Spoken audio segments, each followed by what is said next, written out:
ನಮಸ್ಕಾರ, ಪುಷ್ಪಾ ಕನ್ನಡ ಕುಕಿಂಗ್ ಚಾನಲ್ಗೆ ಸ್ವಾಗತ. ಇವತ್ತಿನ ವಿಡಿಯೋದಲ್ಲಿ ಎಲ್ಲರಿಗೂ ಇಷ್ಟ ಆಗೋ ಥರ ಬೀಟ್ರೂಟ್ ಪಲ್ಯ ಮಾಡಿ ತೋರಿಸ್ತಾ ಇದ್ದೀನಿ.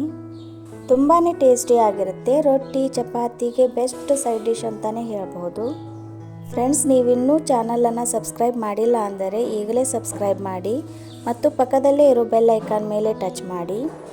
ನಾನಿಲ್ಲಿ ಸುಮಾರು 1/2 kg ಆಗುವಷ್ಟು ಬೀಟ್ರೂಟನ್ನು ತುರಿದು ತೊಗೊಂಡಿದ್ದೀನಿ. ಈಗ ಇದಕ್ಕೆ 1 ಗ್ಲಾಸ್ ಆಗುವಷ್ಟು ನೀರನ್ನು ಸೇರಿಸಿದ್ದೀನಿ.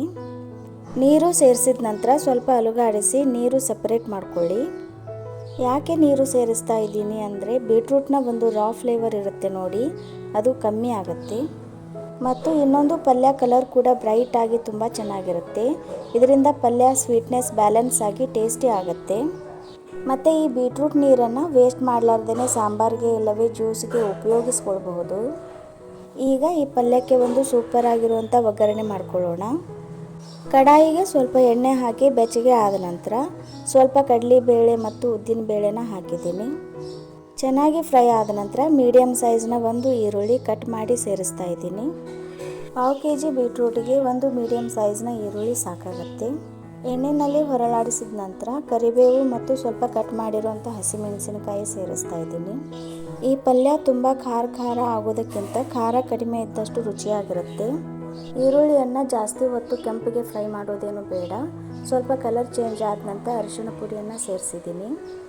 ಅರಿಶಿಣ ಪುಡಿ ಚೆನ್ನಾಗಿ ಮಿಕ್ಸ್ ಆಗೋವರೆಗೂ ಫ್ರೈ ಮಾಡಿ.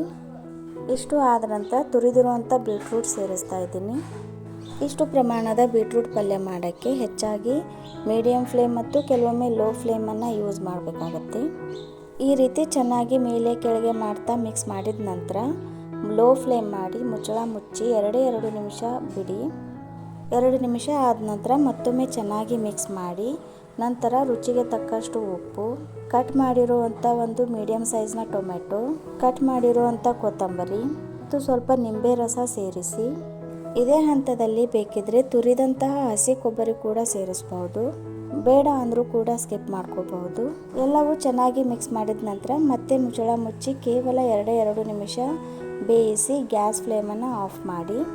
ಈ ಬೀಟ್ರೂಟ್ ಪಲ್ಯ ರೆಡಿ ಆಗೋಕ್ಕೆ ಹೆಚ್ಚು ಟೈಮ್ ಬೇಕಾಗಲ್ಲ, ಬೇಗನೆ ಆಗುತ್ತೆ. ಈಗ ಉದುರಾಗಿ ಮಾಯ್ಸ್ಟ್ ಆಗಿರುವಂಥ ಕಲರ್ಫುಲ್ ಟೇಸ್ಟಿ ಬೀಟ್ರೂಟ್ ಪಲ್ಯ ರೆಡಿ. ಮಕ್ಕಳಿಗೆ ಮತ್ತು ದೊಡ್ಡವರಿಗೆ ಎಲ್ಲರಿಗೂ ಇಷ್ಟ ಆಗುತ್ತೆ. ಈ ವಿಧಾನದಲ್ಲಿ ಮಾಡಿ ನೋಡಿ. ಈ ರೆಸಿಪಿ ನಿಮಗೆ ಇಷ್ಟ ಅನಿಸಿದರೆ ಒಂದು ಲೈಕ್ ಮಾಡಿ, ನಿಮ್ಮ ಫ್ರೆಂಡ್ಸ್ ಮತ್ತು ರಿಲೇಟಿವ್ಸ್ಗಳಿಗೆ ಶೇರ್ ಮಾಡಿ, ಕಮೆಂಟ್ ಮಾಡಿ ಮತ್ತು ಸಬ್ಸ್ಕ್ರೈಬ್ ಮಾಡಿ. Keep watching and thank you.